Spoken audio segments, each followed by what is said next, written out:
Welcome back. I am Dr. Cutter with the Chainsaw Hospital, and today we're going to be working on this Stihl 038. This is just a regular, not a super or a magnum, which would be cool if it was, but it's not.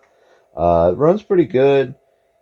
Check out some of the other videos that we'll have here, and we've covered a few other things by getting him running here.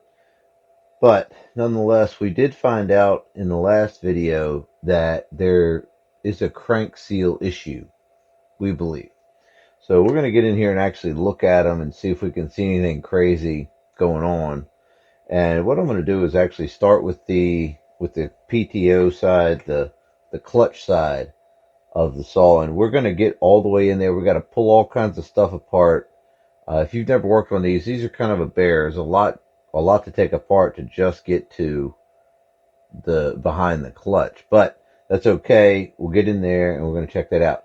So let's get in here a little closer. We're going to go ahead and get this clutch side, removed and everything out, and we'll go ahead and get down to the seal and see if we can get that out of there and get that replaced. So let's get in here a little closer and get started. All right, we'll go ahead and get this side cover off. Got a couple of these 19 millimeter for 3/4. All right, that's going to expose the clutch cover, we'll call it. It's kind of, steel does it kind of weird. But anyways, we're going to have to get a couple tools out. Got my surgical tools right here. We'll probably need a pair of needle nose too, because you never know. Okay, so we've got all of our tools here. I'm not sure exactly what we're going to need, but this is pretty much, we're going to pull this clip off and keep our fingers on it while we're pulling it off, because those things will shoot out across the room. We need to go ahead and get an emesis pan so all of our discharge can go in there. And we've got a washer, looks like, goes on here. That's right. If I remember correctly, this clip needs to come off of here, and there's a washer underneath of here too. Got this snap ring puller. Get it all the way out. You got to kind of get in there like that. Spread these guys out. And I like to try to get a pick, like a dental pick, and get in behind this thing and get it started out of there at least, because trying to pull it out with just these, it ends up feeling like, to me, it ends up it just slides off of it. See how I just picked up on it and it slid off. So you can get in here and with your pick and kind of work it around. Maybe a screwdriver if you feel like that would be the way to go. And Steel might have a tool for this. If you know the tool, you can let me know. I'd actually like to know. But anyways, that's how you get it off of there. No big deal. Once you got it off, you can put that in your bucket too. There's a washer that'll come off once we get that snap ring. This would have came off also. I just want to kind of show you what we're working with. So now we're going to pull out these 27 millimeter or 27 T27 screws that are in this metal cover. And that's what these guys look like. 1, 2, 3, 4, 5 screws to take out.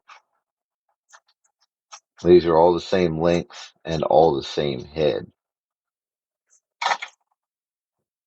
We've also got to take this flathead screw out. And it looks like it's a 3/16, maybe a quarter would work too. Something around in there. But just this plate comes off of here. There we go. And that should give us, yep, this plate should come off now.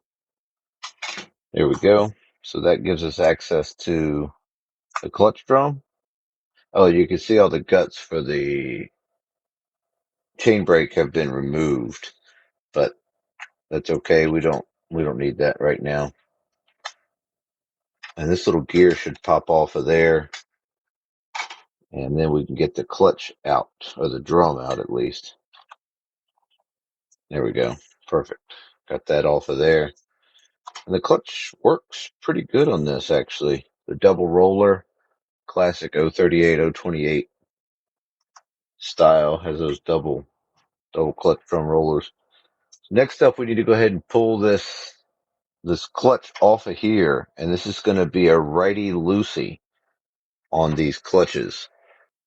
All right, so I've got my 3/4 deep well on here and an adapter into my little impact. Let's see if this little impact will do it. We're going to righty loosey. So let's give that a shot. Oh yeah, there we go.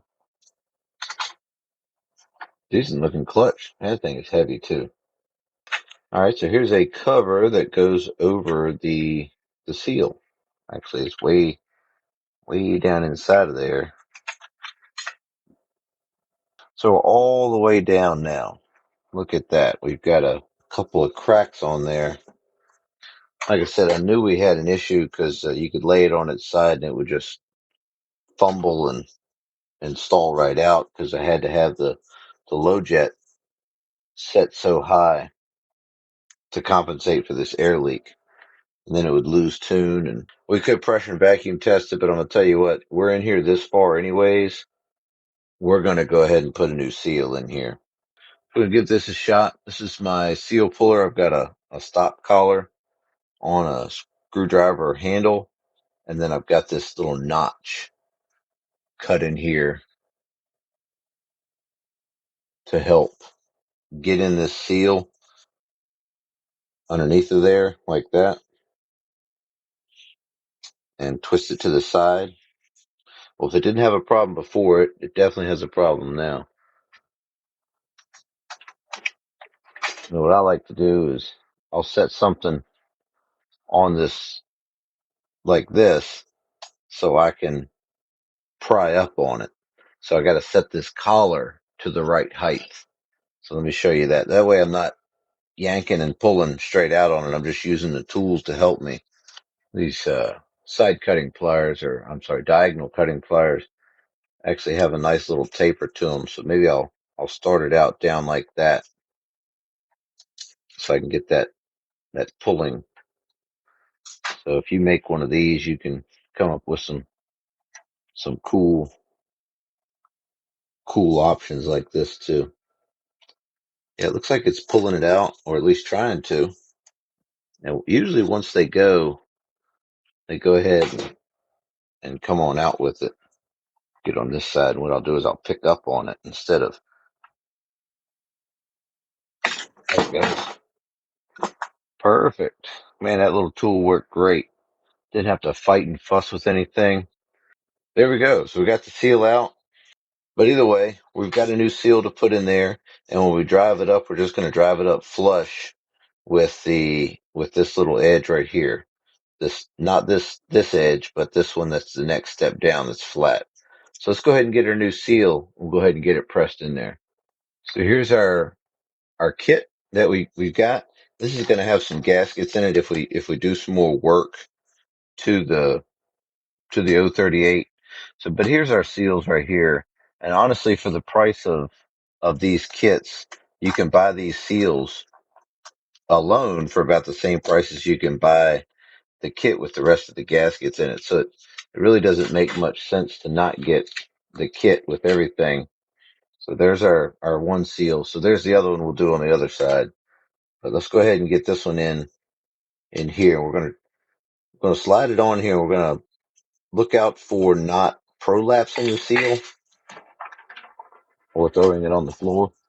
Before we get the seal on there, we're gonna look at the way this lip looks right here. And we don't want it to roll in by getting caught on any of these edges of the crankshaft down here. So main thing is we don't want it to roll over or prolapse. So what we're going to do is just make sure we don't see it in any different shape that it's already in before we get it started.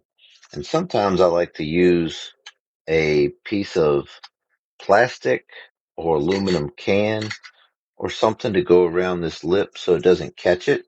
And then you just pull it out later.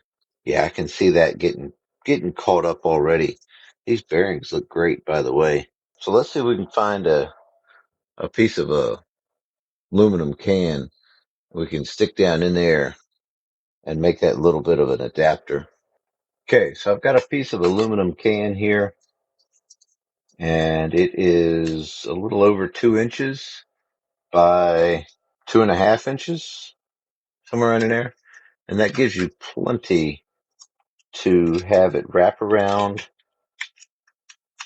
the crankshaft, and then that gives you a nice place to get it started like this. I'll try to show you so you can see it.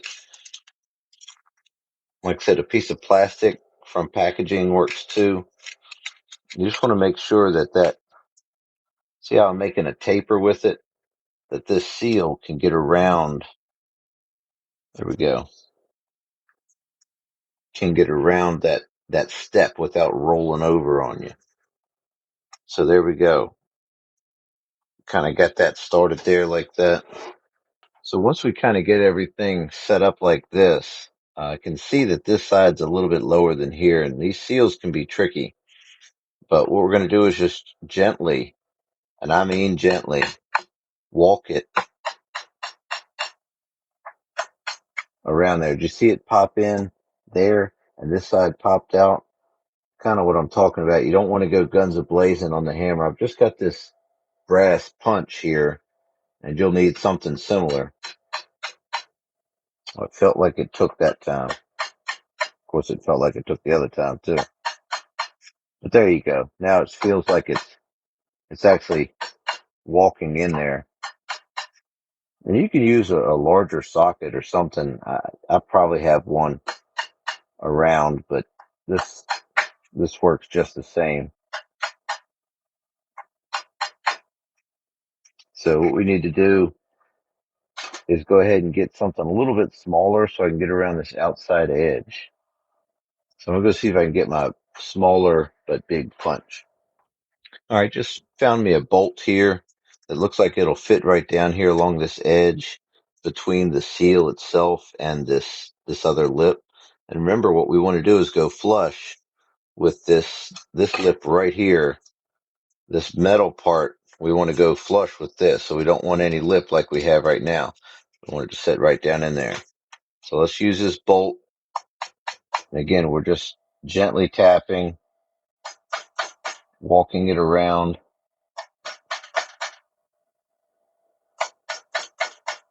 And you can kind of feel it going down while you're hammering on it.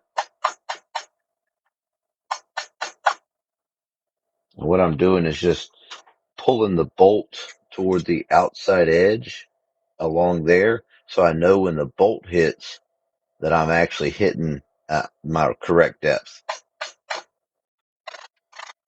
I don't know if you heard the sound change too, but it goes from a dull thud to a kind of a higher pitched sound when there you go, when the bolt itself hits this crankcase. This little area here feels like it could go down a little bit. I'm just kind of checking with this. We'll make sure we get it. There we go. You can kind of feel it change too. That's got it. See how that slides nice and easily on there? It doesn't get hung up. Perfect. Yep. That's great. Okay. So that's in. So next thing we do is we just slide this out, because we know now we have our seal is in the right place. And now see how it's over this lip right here of the crankshaft? And that's what we wanted. We didn't want this thing to roll out. And that's what it's called when it rolls the seal or prolapses the seal. So now that's in there. So that's it. Awesome. So we'll go ahead and put our washer on back like that. I tried it the other way, and it seems like it was hitting this clutch and bringing it forward more, so the rest of the assembly didn't go together. So let's go ahead and lefty tighten that clutch on there, and I'm not going guns a-blazing with it. I'm just putting it back on there. Get that in place, and we went ahead and greased up our clutch drum bearing so that can go in there, and that sits much lower like that. So that is the correct way to have it. We'll get our oil pump gear installed. Yes, that looks a lot better. And let's test fit this, because this was dragging before. Yep. Okay.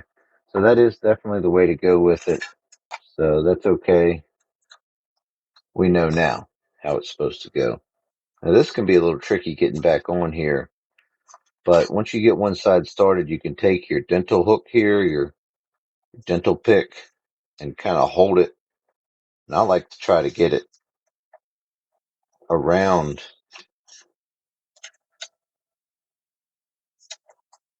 the rim sprocket like that. And it's not nearly as hard, I think, putting it back on as it was taking it off. But that's how you do it. You just walk it around. And orientation doesn't really matter on there's little grooves cut into here that this snap ring actually sets down in.